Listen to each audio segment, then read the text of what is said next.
उस वक़्त जजेस को जमा होना चाहिए था मेरी नुक्ता नज़र में। और ये कहना कि जजेस का ज़मीर एक वाक़े के ऊपर तो जजेस का ज़मीर जाग जाए और दूसरे के ऊपर सोता रहे, ये भी बड़ा सिलेक्टिव सा ज़मीर है। इसकी अवेकनिंग जो है वो भी बड़ी सिलेक्टिव सी है कि एक वाक़े के ऊपर जाग जाता है, दूसरे के ऊपर सोया रहता है। 25 मई को जहाँ औरतों बच्चों के साथ हुआ, फंडामेंटल राइट सस्पेंड रहे, ज़मीर जो है वो सोया रहा। और बड़े वाक़यात हैं, अब उसमें क्या जाएं, फिर बाद में नाराज़ भी हो जाते हैं, कहते हैं ये भी आपने कह दिया, वो भी कह दिया। फिर अब जैसे जजमेंट से पहले क्या रिमार्क्स थे, क्या बातें हो रही थी, फिर वक्फे के बाद क्या हो गया, ये सारी बातें चलें किसी वक्त बाद में तारीख़ का हिस्सा हैं, वो उसमें आ जाएंगी। लेकिन पहली बात तो यह है कि मैं ये समझता हूँ कि जो एक इसके अंदर कहा गया बार बार कि लॉ मिनिस्टर जो उस वक्त मैं था, मैंने खड़े होकर बात कर दी और जो साइफ़र है उस पर डिबेट नहीं हुई, इन्वेस्टिगेट नहीं हुआ। हम तो, मेरा ये ख़्याल है कि अब हमारा सिर्फ़ आपके सुप्रीम कोर्ट के आगे आके कोई रोना ही बाकी रह गया है। बाकी हमने क्या आपसे नहीं कह लिया कि आप इन्वेस्टिगेट करें, हम तो कह रहे हैं इन्वेस्टिगेट करें, आप कह रहे हैं डॉक्यूमेंट्स नहीं वहाँ पे जो है वो हमारे सामने पेश की गई। तो मैं आपको याद कराता चलूँ कि जो हमारे अटॉर्नी जनरल थे खालिद जावेद साहब, उसके बाद अली ज़फ़र और इम्तियाज़ सिद्दीकी, क्योंकि इम्तियाज़ सिद्दीकी बहुत एम्फेसिस कर रहे थे, बार बार जब वो जा रहे थे कि साइफ़र के ऊपर आएँ और इसके ऊपर बात करें, तो ख़ुद आपने जो जजेस थे आपने कहा कि नहीं साइफ़र के ऊपर डिटेल में बात ना करें। सुप्रीम कोर्ट हमारी कह रही है कि कोई कॉन्स्पिरेसी जो है वो नहीं हुई है, हमें नहीं लगता, मटेरियल प्लेस पे नहीं है। तो जब हमने मटेरियल लगाया था वो तो आपने पढ़ने को ही नहीं तैयार। चीफ जस्टिस साहब को सदर पाकिस्तान ने, किसी आम शहरी ने नहीं, सदर पाकिस्तान ने लेटर लिखा हुआ है कि आप कमीशन बनाएं और साइफ़र की तहकीकात करें। वो अभी तक उसका जवाब नहीं आया और कमीशन जो है वो नहीं बन रहा। एक तरफ आप तहकीकात करने को तैयार नहीं हैं, एक तरफ आप साइफ़र को पढ़ने को तैयार नहीं हैं, दूसरी तरफ आप कह रहे हैं कि जी वो उसकी आपने इन्वेस्टिगेशन नहीं हुई और उसके ऊपर बातचीत नहीं हुई। तो एक तरफ रहे ना, या आप कहें जी हमने इन्वेस्टिगेशन नहीं करनी, और आप इन्वेस्टिगेशन, बहुत लोगों को पता है आप इन्वेस्टिगेशन क्यों नहीं करना चाह रहे। बहुत लोग ये समझते हैं, जो भी अक्लमंद लोग हैं उनको मालूम है कि साइफ़र की इन्वेस्टिगेशन आखिर क्यों नहीं हो रही, क्योंकि साइफ़र की इन्वेस्टिगेशन होगी तो उसमें मसले आएंगे, उसमें गुफ्तगू होगी, लेकिन शायद गुफ्तगू से हम परहेज़ करना चाहते हैं। जब अमेरिका का साबिक़ वज़ीर दिफ़ा ये बात कह रहा है कि जी हाँ, बोल्टन की स्टेटमेंट जिन लोगों ने कल पढ़ी हो, जॉन बोल्टन कह रहा है कल कि जी उसने एतराफ़ किया है कि अमेरिका दुनिया में रजीम चेंजेस ऑपरेशन करता रहा है और हमने ऐसे काम जो हैं वो वहाँ पे किए हैं। हमारी सुप्रीम कोर्ट कह रही है नहीं वो उसमें ना जाएं, वो उसने देखना नहीं है, वो हमें नहीं पता जी, हमारे सामने एक तरफ हम मटेरियल रख रहे हैं, आप मटेरियल देखने को तैयार नहीं है, दूसरी तरफ जजमेंट आप दे रहे हैं कि जी ये मटेरियल जो है वो वहाँ पे प्लेस नहीं किया गया। तो या आप मटेरियल देखें और उस पर फैसला करें, या फिर आप मटेरियल ना देखें और फिर आप पॉलिटिकल फैसला करें। लेकिन हमारे यहाँ जो इस्टेब्लिशमेंट को एक लहू लगा हुआ है मुंह को कि उन्होंने सियासी फ़ैसले करने हैं और सियासत को आगे लेके जाना है, ये अनफॉर्चुनेटली ये एक पाकिस्तान की तारीख़ है जो बदल जाएगी। इतने बड़े मीडिया रेवोल्यूशन के बाद ये ज़्यादा देर ये सिलसिला जारी रह नहीं सकता। पाकिस्तान के अवाम को फ़ैसलों का हक़ देना होगा। ये नहीं हो सकता कि जो हमारे जनरल्स हैं, कुछ हमारे जजेस हैं, वो बैठ के बंद कमरों में फ़ैसले कर दें कि आज से हमारी पॉलिसी ये होगी, अगले दिन हम बदल जाएं। हम फ़ैसला कर लें कि 8 साल हमने अफ़गानिस्तान में लड़ाई लड़नी है, वहाँ पे हम हज़ारों लोग अपने शहीद करवा लें, अगले दिन हम बदल जाएं कि नहीं वो हमारी पॉलिसी गलत थी, आज से हम जो है वो दूसरी तरफ हो गए हैं, हम फिर अपने हज़ारों बंदे मरवा लें।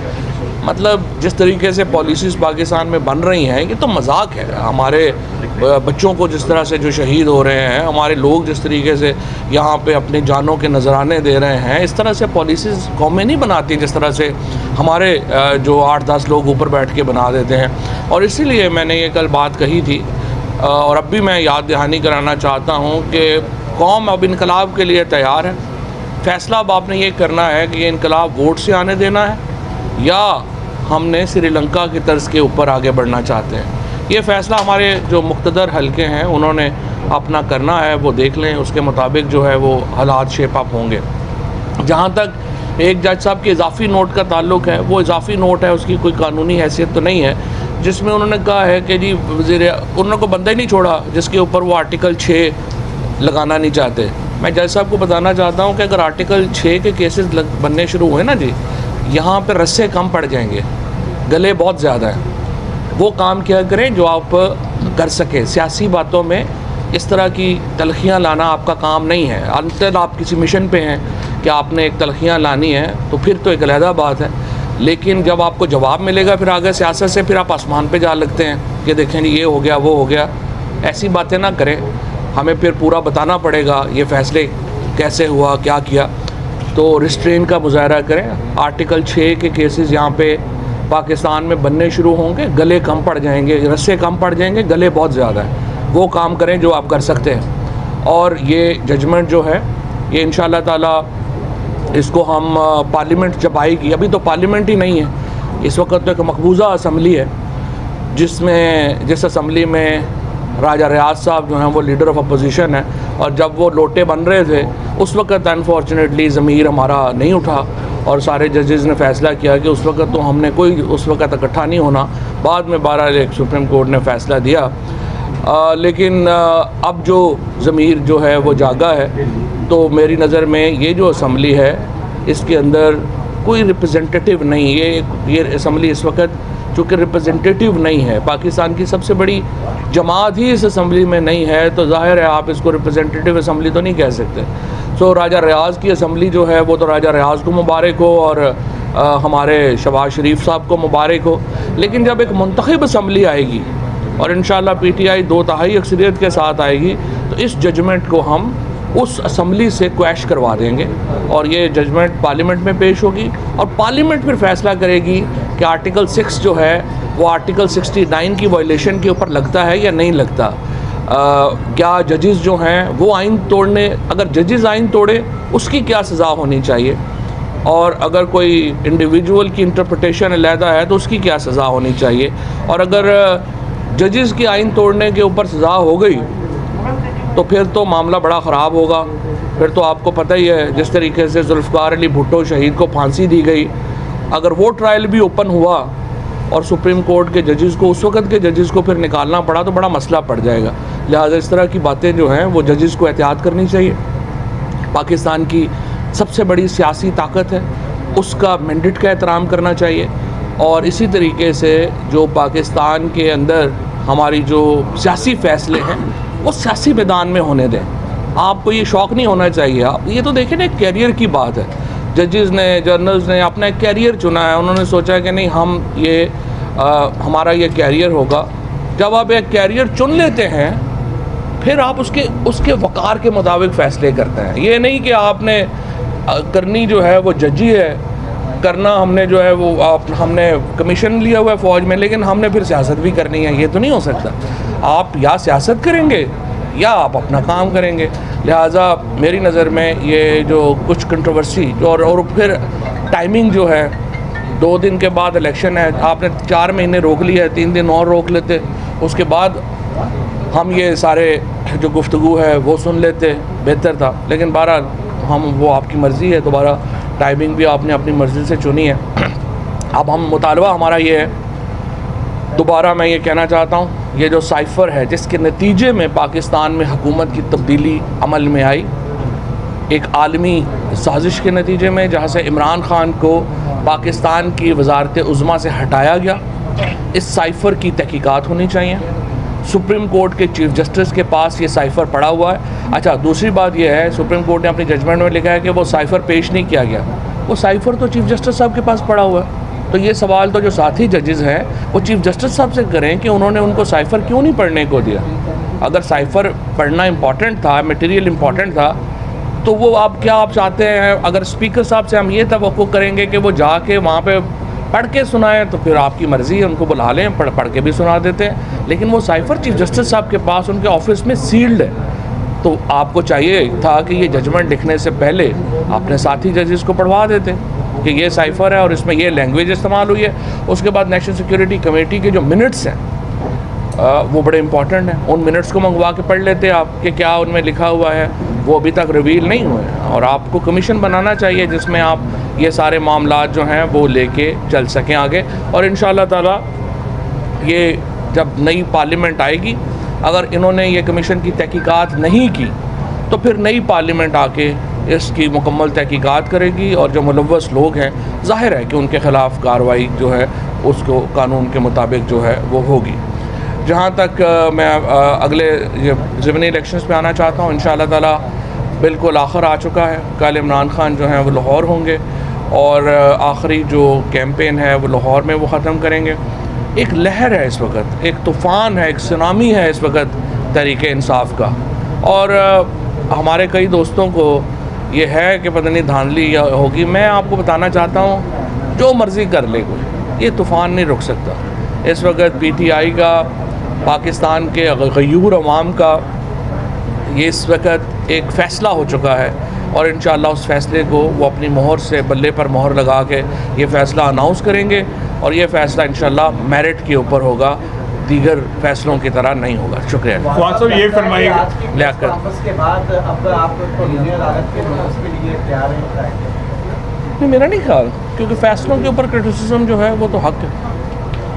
ख्वाजा साहब ये फरमाइएगा कि हुकूमत की जानिब से कहा जा रहा है कि पेट्रोलियम मसनूआत में जो है वो कमी करने जा रहे हैं, क्या समझते हैं कि इससे जो ज़िमनी इलेक्शन है उसमें कोई असरअंदाज होने की कोशिश हो सकती है? ये हुकूमत बेसिकली जो है ना ये फ्रॉडियों पे मुश्तमिल है और सारी हुकूमत जो है उसका सारा ये इनका जो सबसे बड़ा प्रॉब्लम है, नून लीग और पीपल्स पार्टी ने जो अपनी सियासत तबाह की है वो तबाह इसलिए की है कि उन्होंने अब ये समझा है कि लोग तो बेवकूफ़ हैं, लोगों को तो अकल नहीं है। सो ये इस तरह के फ़ैसले करते हैं। मुझे आप बताइए, सबसे पहले तो मुझे बताइए, मरियम नवाज़ जो है, जो एक सज़ा याफ्ता ख़ातून है और वो ज़मानत के ऊपर है, मुझे आप बताइए वो किस हैसियत में ये अनाउंसमेंट कर रही हैं कि ये तेल की कीमत कम हो रही है या ज़्यादा हो रही है। ये मुल्क है, ये तमाशा है।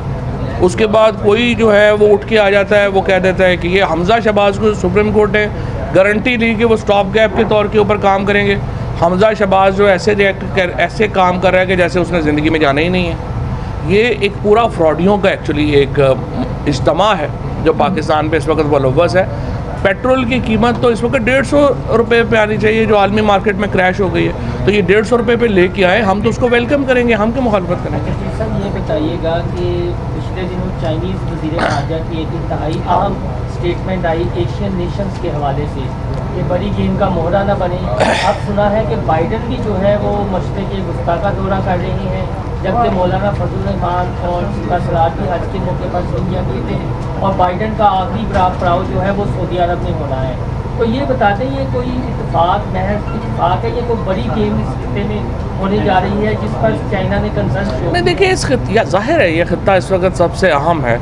अगर अमेरिका का जो नई कोल्ड वॉर है जो चल रही है वो इसी खित्ते में है। ज़ाहिर पाकिस्तान का किरदार बड़ा अहम है और ज़ाहिर है हमारे जो वज़ीर आज़म साहब हैं वो तो समझते हैं कि वो फ़कीर हैं या वो बैगर हैं और वो मांगने वाले हैं। वो तो जाके यही कहे जा रहे हैं लोगों को कि मेरी शक्ल से तो आपको लगता होगा कि मैं फ़कीर हूँ और मांगने आ गया हूँ। इनको पता ही नहीं है कि पाकिस्तान कितना अहम मुल्क है, इनको पता ही नहीं है कि वो कितनी अहम इस वक्त ज़िम्मेदारी के ऊपर बैठे हुए हैं। वो तो मजाक में बैठे हुए हैं, सिवाय इसके कि ये सोलर पैनल मंगवा लो, इतने पैसे इसमें बना लो। ये जो मरियम इसने किया, औरंगज़ेब ने किया, अपने खावंद को सिगरेट इंडस्ट्री में बिलियंस ऑफ रुपीज़ दे दो, ये तो इसी काम पे लगे हुए हैं। ये पाकिस्तान की कौम की तौहीन है कि ये लोग आज पाकिस्तान को लीड कर रहे हैं इतने अहम जो हिस्टोरिकल जंक्चर के ऊपर। बात साहब ये बताएं कि चीफ जस्टिस ज़ाहिर है झूठ तो नहीं बोल रहे होंगे कि उनको साइफर नहीं मिला, कोई कहीं मिसअंडरस्टैंडिंग तो नहीं हो गई, कोई कन्फर्मेशन है कि उनको साइफर पहुंच गया था? नहीं, साइफर तो सील्ड उनके ऑफिस में है ना। चीफ जस्टिस साहब ने ये नहीं, वो तो चूँकि पीपल्स पार्टी की मैं देख रहा था कि जो शहरी रहमान हैं और बाकी लोग, इनमें चूँकि अकल नहीं है, ये बेचारे या तो वो बूढ़ी हो गई हैं, बड़ी उनकी याददाश्त ख़त्म हो गई होगी। ये जो साइफ़र की जो बात कर रही है, सुप्रीम कोर्ट कह रहे हैं कि उस प्रोसीडिंग्स में हमारे सामने नहीं आया। उस प्रोसीडिंग के बाद आपको याद होगा कि स्पीकर ने वो उनको कैबिनेट ने जब अलाउ किया तो फिर स्पीकर को वो गया था, क्योंकि आप ये ऑफिशियल सीक्रेट एक्ट था, कैबिनेट ने उसको उसकी ऑफिशियल सीक्रेसी ख़त्म की और फिर भेजा।